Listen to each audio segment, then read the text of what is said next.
channel. Balik lagi sama aku, Asifah Hornisa, dengan NPM 121020279 dari kelas BA Manajemen Fakultas Ekonomi dan Bisnis. Pada kesempatan kali ini, aku akan membawakan materi terakhir manajemen inovasi yang bertemakan implementasi kinerja pada manajemen sumber daya manusia. Nah, buat kalian yang mau tahu, simak video sampai habis. Mari kita bahas materi implementasi kinerja dalam manajemen sumber daya manusia untuk mata kuliah manajemen inovatif. Di sini saya akan bahas materi pertama, yaitu ada 3 bagian tingkat kinerja, yaitu kinerja organisasi, kinerja proses, dan kinerja individu atau pekerjaan. Pertama, kinerja organisasi, yaitu pencapaian hasil pada tingkat unit analisis organisasi. Kinerja pada tingkat organisasi ini terkait tujuan organisasi, rancangan organisasi, dan manajemen organisasi. Yang kedua, kinerja proses, yaitu kinerja pada proses tahapan dalam menghasilkan produk pelayanan. Ini dipengaruhi tujuan proses, rancangan proses, dan manajemen proses. Dan yang terakhir, ketiga, kinerja individu atau pekerjaan, yaitu pencapaian atau efektivitas pada tingkat pegawai atau pekerjaan.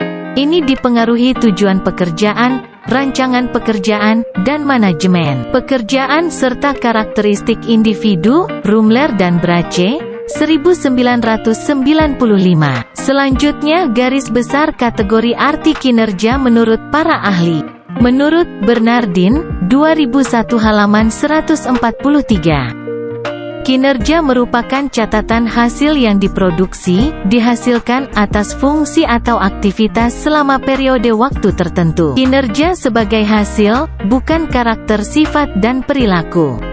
Sedangkan menurut Richard, 2003, kinerja sebagai hasil juga terkait dengan produktivitas dan efektivitas. Produktivitas merupakan hubungan antara jumlah barang dan jasa yang dihasilkan dengan jumlah tenaga kerja, modal, dan sumber daya yang digunakan dalam produksi itu.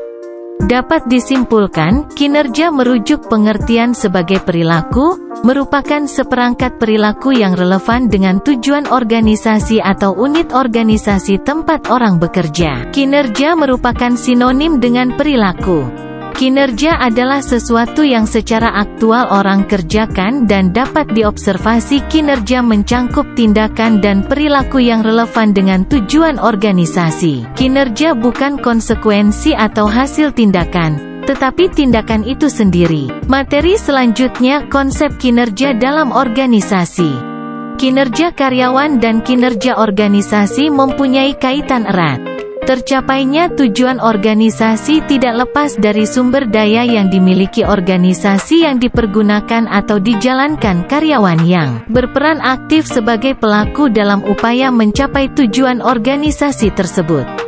Kinerja adalah hasil kerja yang dicapai oleh seseorang atau kelompok orang dalam suatu organisasi sesuai dengan wewenang dan tanggung jawab masing-masing dalam rangka mencapai tujuan. Organisasi yang bersangkutan, secara legal, tidak melanggar hukum dan sesuai dengan moral etika. Lanjut indikator kinerja organisasi, yaitu 1. Performa harus mengarah hasil dan semangat untuk menghasilkan nilai. 2. Harus dapat diukur sehingga input dan output dapat dikvantifikasi.